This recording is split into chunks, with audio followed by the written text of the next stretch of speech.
Good morning. My name is Tom Rossi, and I am a member of River City Church, and I am so excited to be able to speak this morning. I really think that there's something here. There's freedom for us to have this morning. And just a little bit about me that'll give you some perspective. I grew up in St. Augustine, and I was a paper boy, okay? And I know what you're thinking. You think you know what a paper boy is. You don't know what a paper boy is. Not the way I was a paper boy, okay? I didn't have a route. Like most paper boys, they have a route, and they just go and they just deliver the newspapers, right? But for me, I had an area of St. Augustine on St. George Street where I sold newspapers. But I had to sell every paper. Like I didn't have a delivery. And so because of that, like the harder I worked, the more ideas I came up with to sell newspapers, I could sell. And you know what? I don't want to toot my own horn, but toot. All right? I was good. I sold newspapers. I had some really good shticks. I don't have enough time. I have so many I could tell you, ideas that I came up with. I'll tell you one. There was a painter on St. George Street, and his name was Emmett Fritz. And he would just paint pictures of St. George Street over and over. And he saw me selling newspapers, and he goes, hey, you know, if you really want to sell papers, you should yell out the headlines like the old paper boys. Wait, no, we have pictures. Oh, yeah. You just run through those. These are real pictures of a young Tom Rossi. But so Emmett tells me, he says, look, if you want to sell newspapers, you got to just yell out. Look at that, huh? You got to yell out the headlines like the old days. And I was like, well, what headline should I yell out?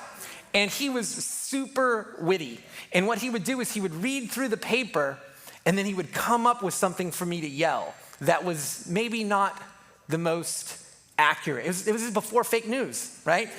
And my favorite one that I remember, this was in the 80s when Ronald Reagan and Gary Hart were competing for the presidency. And the headline was, Reagan steps up attacks on Hart. And so Emmett tells me, Reagan heart attack. So I walk up and down St. George Street, Reagan heart attack, Reagan heart attack. I sold so many newspapers, right? You couldn't open your phone, you couldn't check the news. And so they would come up and they'd be like, wait, Reagan had a heart attack? And I'd be like, you gotta buy the paper to find out. It's 25 cents. And they'd buy it and they'd read it and they'd be like, oh, okay, all right. Some of them would give me more money. They're like, oh my gosh, that's great. But anyways, all this to say that this was, I don't know, 7th grade, I think is when I started doing this. And I mean, I had everything that a 7th grader could want. I had a Billabong jacket. Does anybody remember? Am I the only one? Okay, Billabong jacket was huge, man. I remember saving up for that thing, whatever. I had a Billabong jacket. I had the PCH pants. I had the Ocean Pacific shirt, right? I had a calculator watch. That maybe wasn't as cool as the other things, but I thought it was really cool. But I always had a bike. I always had a skateboard. I had all these things because I knew that I could just work a little bit harder and I could get the things that I wanted. And I remember distinctly, this is a 100% true story. I was working as a newspaper boy, and I hadn't been doing it very long, and I went into Dunkin' Donuts, and it was the first realization. I love donuts. And I go into Dunkin' Donuts, because like near my route, and I buy a dozen donuts, because I'm like, they're $3. $3 for, at the time, $3 for a dozen donuts. I got $3. Like, do I even need parents anymore? Like, I've got money. I could live on donuts. I'd buy a dozen donuts and just ate them for the rest of the day, right? But this is this picture. But there was a problem with all this cash that I was making because the dollar bills would get all crumply. And so they'd get all wrinkled up. I didn't like that. And so my dad believed in the future, and he believed two things about the future, that we would have jetpacks and everyone would have water beds. Okay? I don't know if this was a 70s thing. I don't know where it came from, but we all had water beds. And I figured out that if you take your dollar bills and you stuff them into the 1,000 pounds of water in your waterbed, if you stuff it into the liner around your waterbed, it makes them nice and crisp. Makes your dollars crisp. And I just want you to have that picture of, as I'm talking about, we're going to talk a little bit about money today, right? So I just want to leave you with that picture of a young Tom Rossi lying in his waterbed, lined with his dollar bills that he's made from selling newspapers, right? And you might think, hey, that's not too bad, right? Like, I didn't know any better. It's not like but where was my heart? What was my attitude towards money? Was that healthy? I don't know. And for us, this is what we're going to talk about today. What should our attitude be about money? Like, how should we think about it? How should we value? What should our attitude be about money? And as Jesus followers, especially, in light, if we believe that Jesus has done these things for us, if we believe that he is the one thing worth pursuing, he is the one thing, what does that mean about money? And if you're here and you don't follow Jesus, but you've felt the pressure, you've felt the slavery sometimes that comes with, attitudes about money and thinking about money, that I hope this morning that maybe at some point will resonate with you. Jesus talks a lot about money. He talks a lot about money. And so why does he talk about money? Is it because God needs money? It's like, Jesus, we're broke. You need to go talk about money. We need to put some money in the bank, right? Does God really need our money? Do you think he's got budgeting problems, right? Like he's got an angel financial committee and they're like, God, we're not getting enough. We need more. You got big ideas, big things you want to do. We need more money to make it happen. No, that doesn't make any sense, right? Like we believe in a God who can do anything, that can move mountains, that he created everything. Like literally, he created everything. So do we believe that God needs our money? That he's like, stressed out? What am I going to do? How am I going to do this thing? How can I possibly accomplish the good works that I want to do in the world if these people don't share some of that money with me? No, it doesn't make any sense, right? But he invites us in, right? He invites us into all the things that God does, which is crazy. That he gives us, that we're allowed to play a part. Think about that. I was thinking about with my kids building IKEA furniture. Not the best thing in the world. This is a young parenting mistake. I wouldn't recommend this. But I would be like, hey, do you want to help me put this IKEA furniture together? Right? You can hold the screwdriver. You can put screws. You can do these things, right?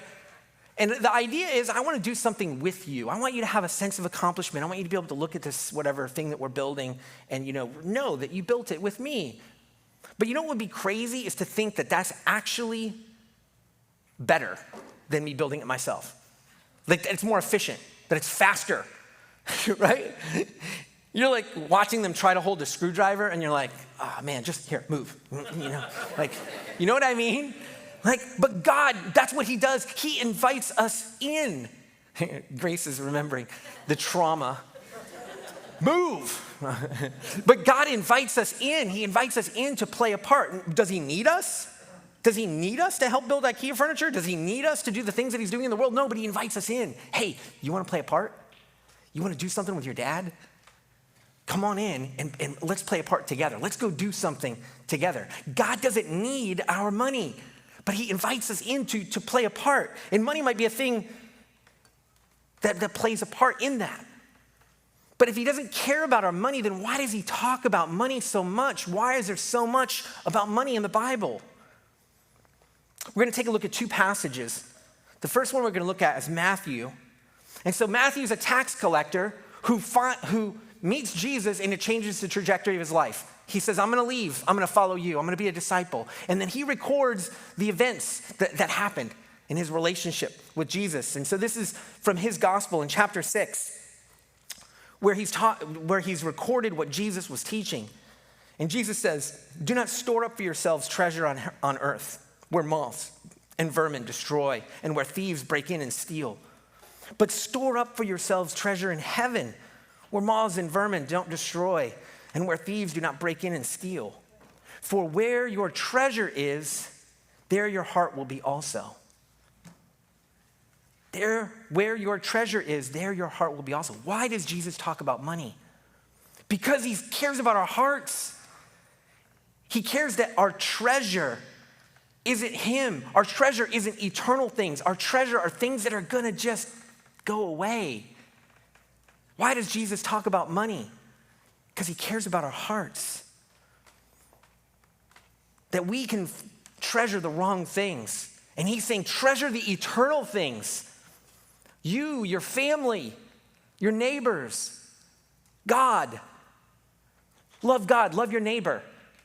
These are teachings of Jesus of trying to gravitate our hearts towards the things that are really important, because our hearts can so easily be distracted. We can place our attention on those lesser things. He's not concerned with the things themselves. He's not concerned with the things. He's concerned about our attachment to those things. Does that make sense? There's a difference there. He's not saying you shouldn't have that stuff. He's saying you shouldn't be attached to the stuff. I don't care about the stuff. What do I care about? I care about your heart. And if your heart is attached to the stuff, burn it to the ground. I don't care about the stuff. I care about your heart. God doesn't care about our money, but he cares about the eternal things. He cares about our hearts. Jesus is saying that he cares about you and all the yous around you.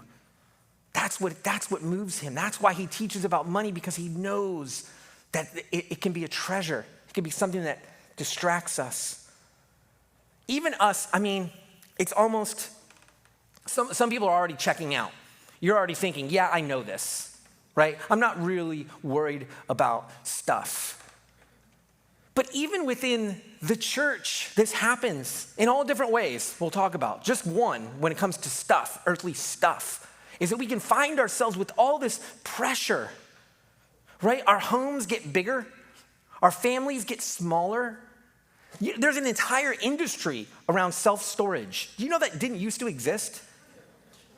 But now we got so much stuff I can't even fit it in my bigger house. I need a storage unit for it. If you've got a storage unit, I'm not judging you.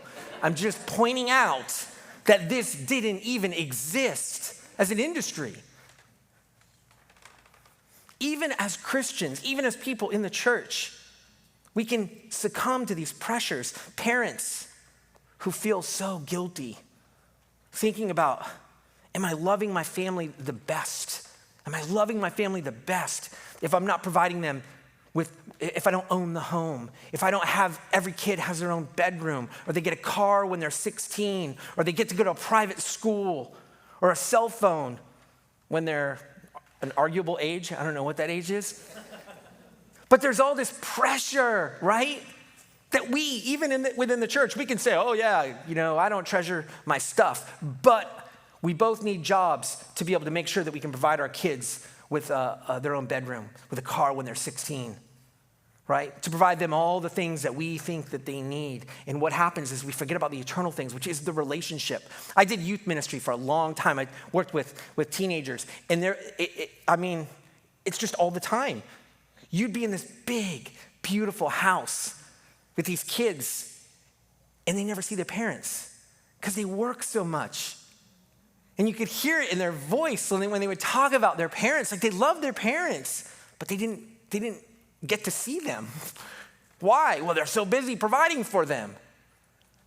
All that to say that this is relevant to us today. It's relevant to us today that our hearts can still get trapped in this idea of possessions. The average family debt still has gone up.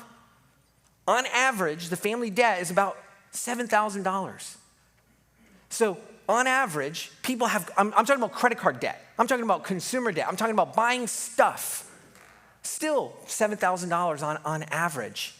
You want to talk about slavery? I am working to pay MasterCard and Visa. God doesn't care about our stuff. He doesn't even care about our money, but he cares about our hearts and he cares about freedom. And if your heart is consumed with having to pay MasterCard and Visa, he cares about that. But it's a different positioning of it. It's not about the money. It's about your heart. But it's more complicated than just even our stuff. It's so much more complicated. That's why he has to talk about it all the time. So he goes on, he says that about your treasure and your heart. And then he goes on to, in Matthew 6, chapter 22. So he's continuing what he just said. This is part of the same sermon where he's saying, look, man, your hearts can get totally whacked. And then he says this weird thing. He says, the eye is the lamp of the body. The eye is the lamp of the body. Like your body can see because of your eyes. It's the lamp of your body. It's the lamp. It's the thing that provides guidance and visibility to your body. The eye is the lamp of the body. If your eyes are healthy, your whole body will be full of light. You'll be able to see. Your body can move because it has a lamp showing it what's around it. But if your eyes are unhealthy, your whole body will be full of darkness. If then the light within you is darkness, how great is that darkness? What is he talking about? And why does this have anything to do with money? He puts this right in the middle. He's talking about our hearts and our treasure. And then he says this, and in just a second, he's going to start talking about greed. Why does he say this? The picture is someone who's stumbling around in the dark, who can't see. They can't see because their eyes are bad. The eye is the lamp of the body, but their eyes, you can't trust them. And the whole body benefits from the light, but if there's no light, then it can't respond. If your eye isn't working, your feet won't know where to go. Your hands won't know what to pick up. Even though there's a lot of light around the rest of your body, you can't see it. Your whole body is in this darkness, and it's this picture of stumbling around. Some of us this morning, we're stumbling around. We're stumbling in our relationships. We're stumbling in our relationship with our spouse. And we don't understand it. We can't see it. I don't understand why I keep hitting my toe on something, but I can't see what it is. All I know is my foot hurts. And he's saying, it ain't your foot, it's your eyes. There's something that you can't see. Oof. There's something there for us this morning. This idea that Jesus is saying greed, money, possessions, wealth has an ability to screw up our eyes. It has an ability to change the way that we see things, to distort our vision to the point where we're stumbling around and we don't know why things are happening the way they're happening, right?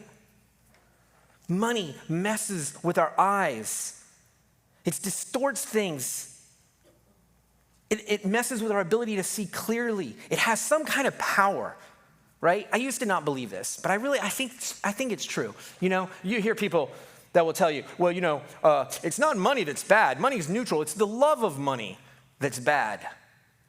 I mean, that's true. It talks about the love of money being something bad. But I think money in and of itself carries a gravity. It has some influence over us. Money, and when I say money, it's wealth, it's possessions, you know, whatever that might be. But it's those things, somehow they have a weight within us and it affects our ability to see. It makes it hard for us to see, for example, what we already have, right? When we find our eyes keep looking at what other people have, right? That's distorting our vision, that we can't even see what we have. It makes it hard for us to see our own greed. We hear greed and immediately we think, well, no, that's not me, right? When we hear greed, we think, surely he's talking about someone else. He's not talking about me because we can all think of someone that we think is greedy. But it ain't me, it's somebody else. Oh, we're talking about greed today? Whew, good, because I want to get to the Jaguar game. I'm going to leave a little early, right? Because that's what we think. But Tim Keller makes this incredible point where he says, look, because blindness to the condition is a symptom of the condition, you won't know you have it. It's a symptom of greed that you don't think you have greed. It's a symptom of the condition that you can't see it. Your eyes are messed up. It's distorted.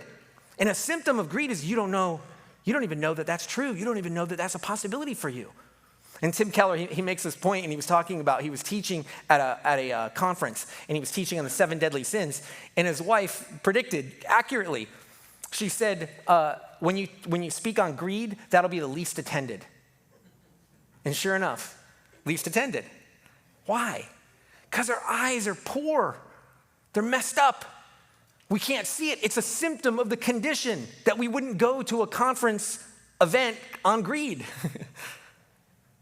It only shows that this is a symptom that we have, as opposed to other sins. Keller makes the point. If you're committing adultery, you know you're committing adultery. You're not my wife. Oops, right? Like if you are stuck in greed, you don't even know you're in it because you can't see it. You're stumbling around in the dark. Money, wealth, possessions can blind us to our own greed. Does God care about our money? No, but he cares about our hearts. And he cares that we don't even see our heart sickness. He says it like this in Luke. So Luke he interviews all the people that were around Jesus, and he puts together his account of the life of Jesus. And this is what in one of his teachings, one of the teachings that Jesus had that he recorded, this is the way he said it.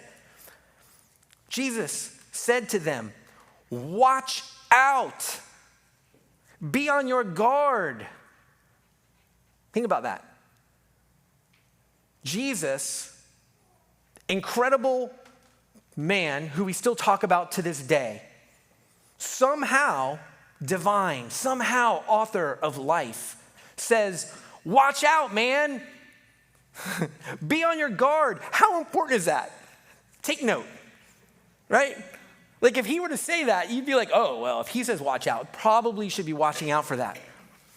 Be on your guard, beware, protect yourself. It doesn't matter how much money you have. It doesn't matter how many possessions you have. Watch out. Be on your guard. Think about this. Imagine if your doctor told you that there is something very deadly out there that you might have, and the symptom is you don't think you have it. What would you do? You'd be a little freaked out, wouldn't you? You'd be a little freaked out, and you would be like, hey man, do you think I got it? Do you think I got it? You would be constantly like checking your temperature. This is too close to COVID. I don't know. This is too close to COVID.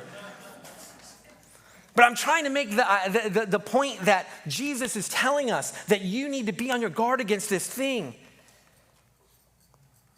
But you know what? We don't even talk about it. We don't even talk about it. When was the last time you're like, hey man, did you watch the Gators play last night? That was good, wasn't it? Yeah, okay. Hey, do you think I'm greedy? Right? Jesus says, watch out, be on your guard. But you're like, no, I'm good. I think I got it. I feel pretty good about it. Think about that. We don't even talk about it. If Jared talked about money, I don't know, 4 or 5 times a year, people would complain. They'd be like, man, they talk about money a lot. Meanwhile, Jesus is like, dude, you need to be on your guard. You need to watch out. It's something you can't even see coming, and next thing you know, your heart is captured. We don't even talk about it. Money has the power to stop us from even asking questions, from even asking the question of how I spend my money, how I make my money.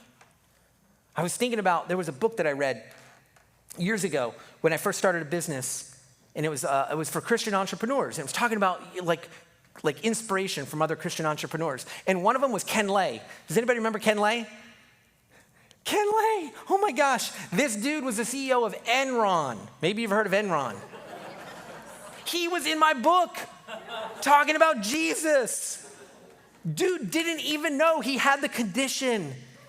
He was lying to his shareholders, but somehow had rationalized it. Somehow he wasn't even asking the questions.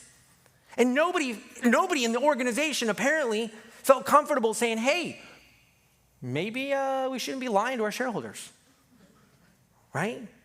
This is the world that we live in. This is the environment that we're in. God doesn't care about our money, but he cares about our hearts. And he wants us to be on our guard and to protect those hearts against what? All kinds of greed. That's what he says. All kinds of greed. Wait, there's more than one form of greed? Yes. The kind of greed that you think someone else has, okay, let's not worry about that one. Let's ask the question, what kind of greed do I have? What kind of greed am I tempted by? All kinds of greed. Greed is a money sickness. Greed is a money sickness. It's an unwillingness to part with it, right? It's holding on to it maybe.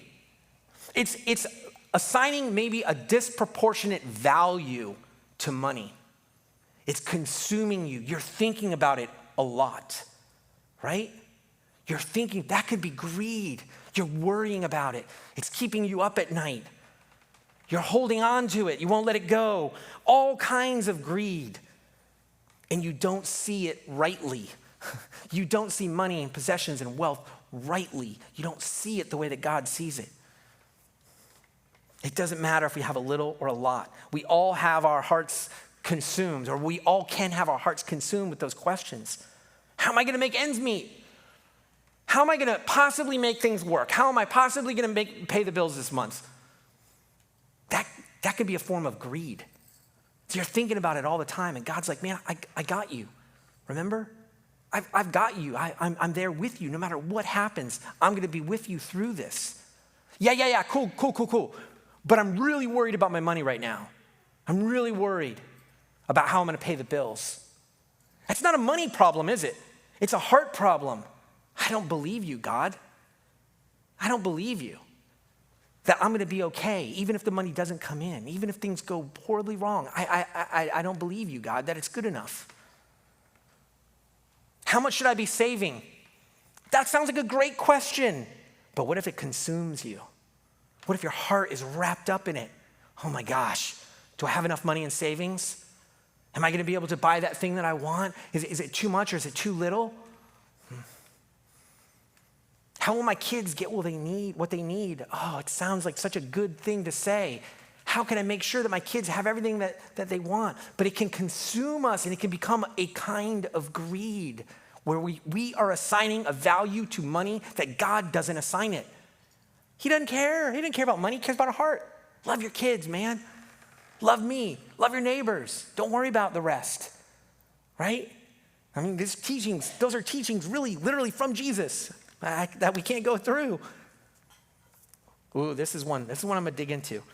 For me, how am I going to be a good steward of what I've received? And people are like, that sounds like a great question. Isn't that what Jesus would say? No, I don't think he would. If you're staying up at night sweating, am I being a good steward of what I've been given? God's like, I don't care about your money, man. Do what you think is best. As long as you're loving me, you're loving your neighbors, like, don't worry about it, man. Don't sweat it. No, I hear you.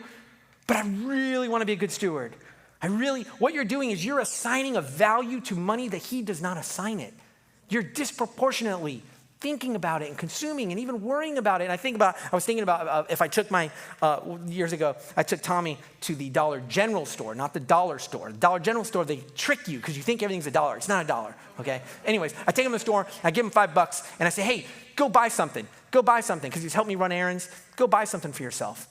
But imagine him sitting on the floor holding the $5 bill going, but what does he want me to buy? What toy should I buy that will make my father happy? I'm like, dude, I don't care about the $5. Just find something that you want to play with. Like, I know, but Father, what should I do? What should I buy? Right? I don't care about your money. I care about your heart, and I've given you $5 to go enjoy. Go do something with it. Oh, I hear you, but there's a trap at the end of that. Right? How can I be wise with my wealth? In the next verse, so he says this, watch out. There's all kinds of greed. He tells him this parable. The ground of a certain rich man yielded an abundant harvest. So a rich man had an abundant harvest. An abundant harvest. Think about, how does an abundant harvest happen? Is it from a lot of work? Maybe. And a combination of a whole lot of God, right? He has an abundant harvest, right? The rains come in, the harvest is plentiful, and he thought to himself, what shall I do? I have no place to store my crops. It's a great year for me. I got some cash. And he said, this is what I'll do. I'm going to tear down my barns and build bigger ones. It's a good investment because now I can keep more of my grain. I can keep more of my wealth and my possessions, right? I'm going to get a storage unit. I'm going to build bigger ones, and I'm going to store my surplus grain. And I'll say to myself, hey, you have plenty of grain laid up for many years. Take life easy. Eat, drink, and be merry. I mean, that sounds like it should be on like a cover of like a retirement magazine, right? And you just see an old guy on a golf course or something, right? It sounds pretty wise. It sounds like he was pretty good with his money. It sounds like he knows how to work the system. It sounds like he knows how to manage his money, right? He's not blowing it on stupid things, right? From all accounts, he seems pretty wise from a worldly perspective, from the world's perspective. He seems like a wise guy. And then it goes on in verse 20. But God said to him, you fool, this very night your life will be demanded from you. Then who will get what you've prepared for yourself? He looked wise from a worldly perspective, but God calls him a fool. Why? Why was he foolish? For one thing, he thought he was responsible for that abundant harvest, didn't he? That harvest came in. Oh, I worked hard for that. That was all about me. That was all about me. Let me go build myself some bigger barns. Let me figure out how I can have a, eat, drink, and be merry life for myself with what I've earned for myself. That was foolishness. And his heart and his treasure were stored up in those big barns. And it seemed wise. And I'm sure the people in the neighborhood, I don't know if they have neighborhoods, but they were like, man, that dude, yeah, he's smart, he's good. You got questions about money? You got questions about money? Go talk to that guy. Why? He's got huge barns. True. That's the way we approach money. I love compounding interest. I love investments. I love playing with money. I really do. I like when I play video games, it drives me crazy because I'm trying to figure out how to make the most money. Like I like role-playing games, like Skyrim, if anybody plays video games, like stuff like that, where you can build up your, and I'm always trying to figure out a way to make money in the game. It makes no sense whatsoever, but that's the way so I love those things, right? I love it, and I think that they're good things. I love having a budget and thinking about how money is being spent and being intentional about those things. There's a lot of wisdom there, but Jesus' wisdom is usually different. There's so much wisdom that Jesus is like, you guys think this, but this. Jesus does this all the time. He says things like, hey, if you want to save your life, lose it. That's not wise, Jesus. I don't think you understood what I meant when he says, if you want to be first, be last. What? Jesus, I don't think you understand. If you want to be great, be a servant. This is not wisdom. This is Jesus' wisdom. It's not worldly wisdom. So now here's my question for you is, how is the wisdom of the world different than the wisdom of Jesus when it comes to money? How is it different? Because we would expect it to be the same thing. Do I have water over there somewhere, please? I'm about to pass out. Okay. I get so excited. So we're talking about, I thought I had a bottle of water somewhere. Okay, so wait, we're talking about wisdom. Jesus' wisdom is different than ours, okay? You're with me. And so here's some of the Jesus wisdom when it comes to money. Oh, this is gonna freak you out. At one point, he encourages us to use worldly wealth to gain friends in heaven. He talks about the parable of shrewd manager. You can go read it.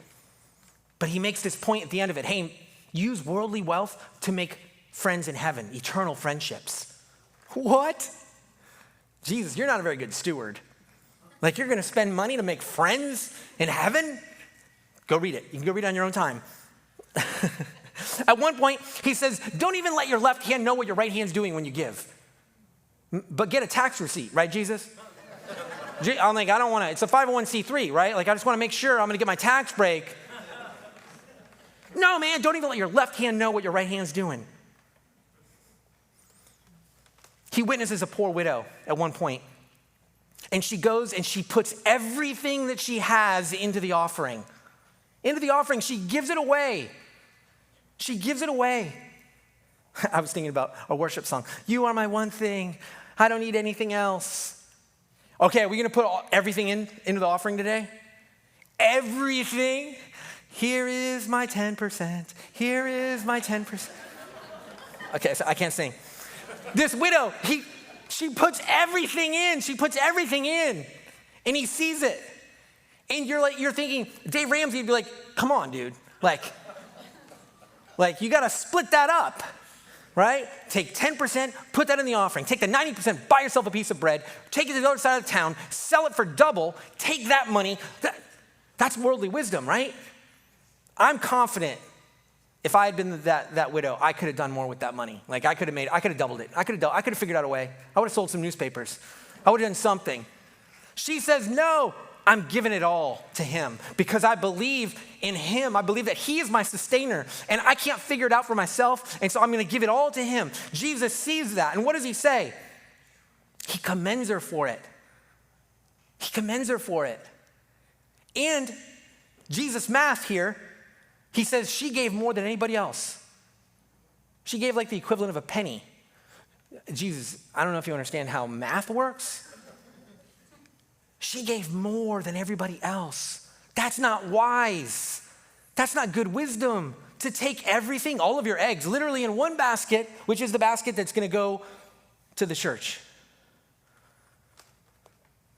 Another point, a woman whose life was changed by Jesus' radical teaching of grace. Jesus is telling people, look, there's a God who cares about your heart, and he's making a way for you to enter into a relationship with him in a way that it's never happened before. And he tells them this, and there's a woman whose life has changed, and she says, I never could have imagined that I could have been in a relationship with God, and everything changes for her. And so he's hanging out with the other disciples, and she shows up with an extravagant thing of perfume that would have cost like a year's worth of wages.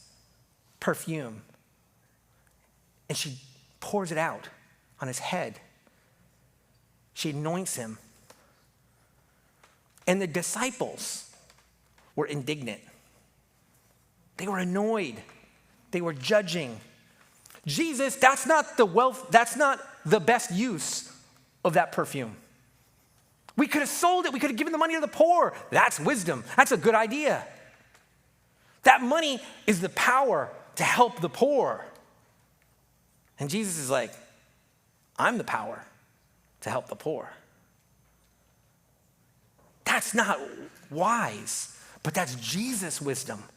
Jesus' wisdom. I don't care about your money. I care about your heart. And this is a person whose life was changed by the extravagant graciousness of God. And what does she do? She pours out extravagant graciousness on Jesus.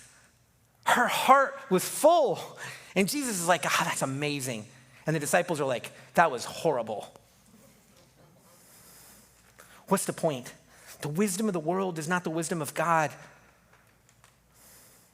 And he goes on, Luke 12:21, and he said, this is how it will be with whoever stores up. Remember, he talked about the person who stored everything up in the barns. This is how it will be for whoever stores up things for themselves, but is not rich towards God. That's the first half of the sermon. Sorry about that. So we've talked about the heart sickness. We've talked about the condition that we're in. But what's the prescription? What would Jesus say? How do we get our hearts fixed? How do we get our hearts aligned? And he would say, be rich towards God. Be rich towards God.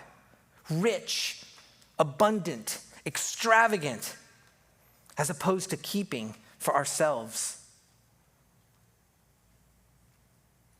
You want a percentage, don't you? We all want a percentage. Just tell me. All right, dude. All right, Tom, yeah. All right, I might be sick. I might have the sickness. How much does God want?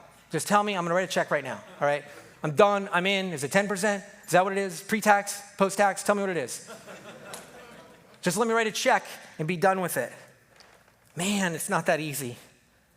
If you want to break the power of money, you got to give it. You got to give it away. You got to separate yourself.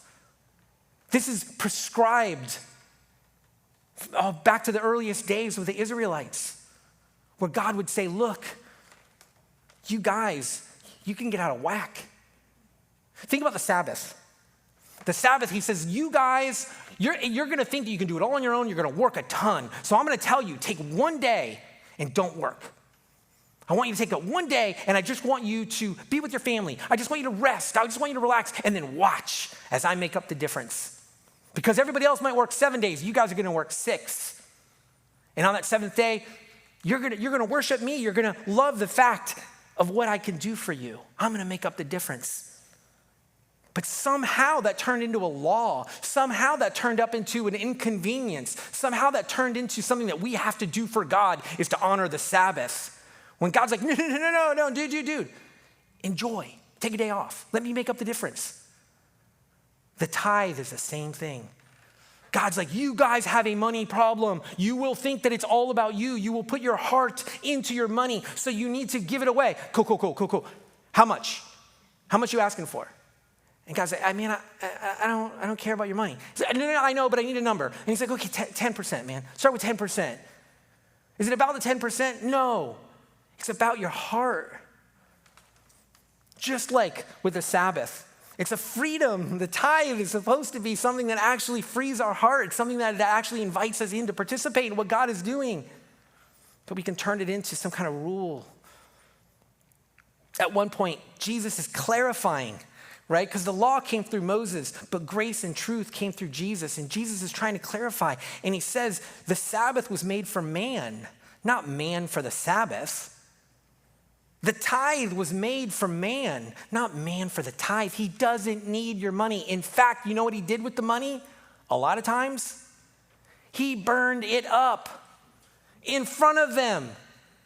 Why? Because he's trying to separate their hearts, the attachment that they had to their money. And some of you just started to sweat just a little bit more because we're going to bring out the offering and we're going to burn it in front of everybody. Right? People would lose their minds. It would be on the news. They burned a bunch of money at River City Church.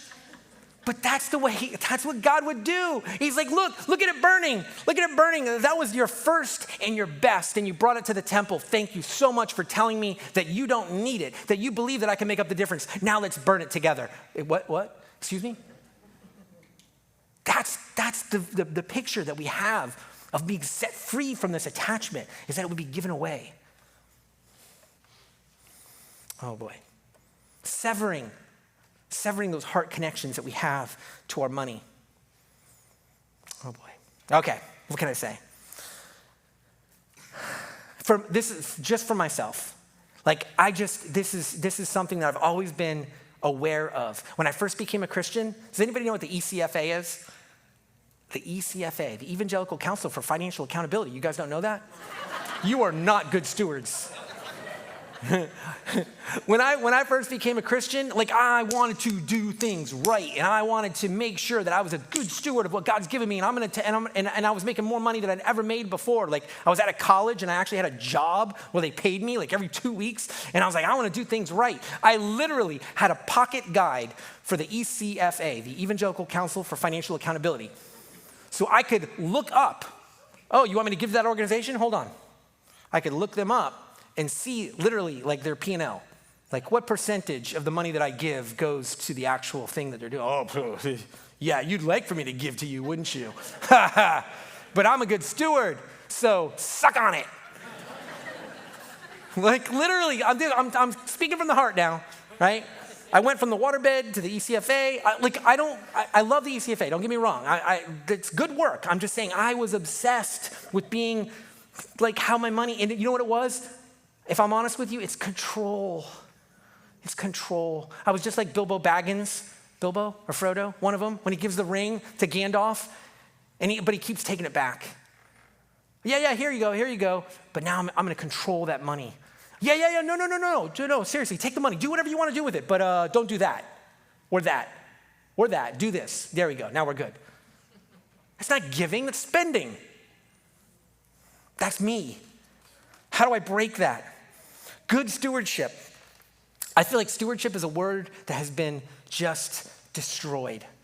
It's come to mean something that it's never meant to mean, which is a way for us to value money in a way that God didn't value money. I'm not saying that the word is bad. I'm saying that what it's been meant for us in the church sometimes has become carrying around a pocket guide of the ECFA.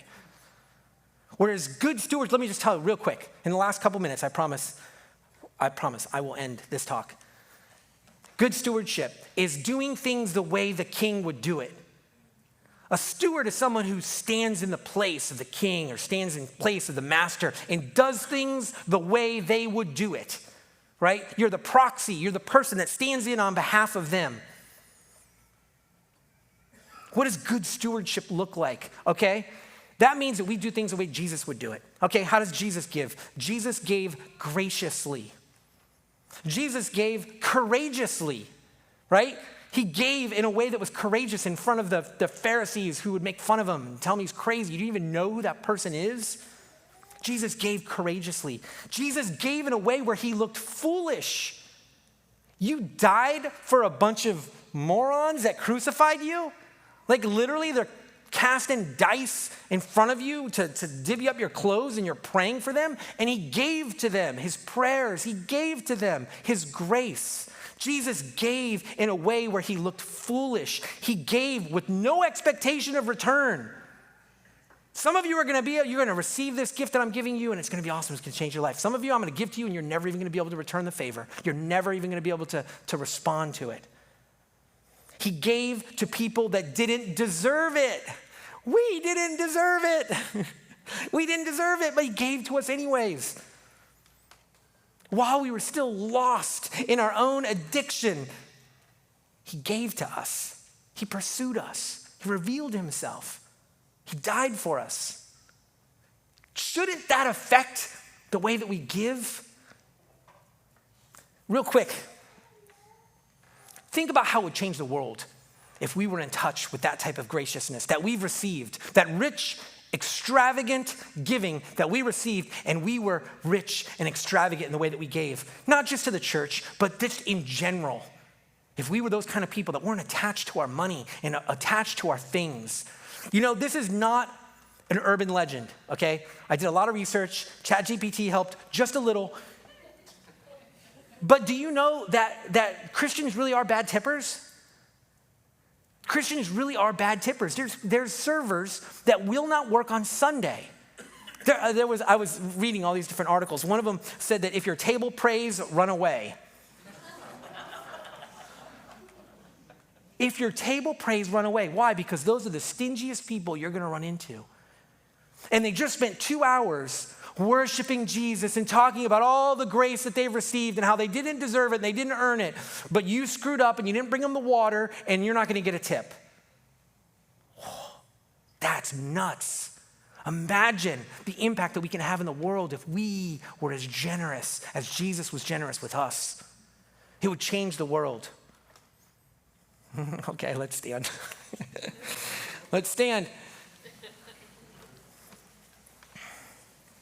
If you've heard nothing else, I hope that you don't hear condemnation. I hope you don't hear guilt. I hope you hear that God cares about your heart and he doesn't care about your money and he wants to set us free. He wants to set us free. And so this morning, that's the prayer. Is God, help us to be set free.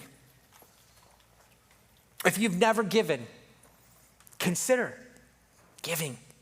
Consider separating, breaking those heart ties to the money and the possessions and giving. If you already give, consider giving more. Consider more freedom. Tim Keller, when he made the point when he was talking about money, he said, look, it's connected to everything else. And I was like, oh, that's a bold statement. That's a bold statement.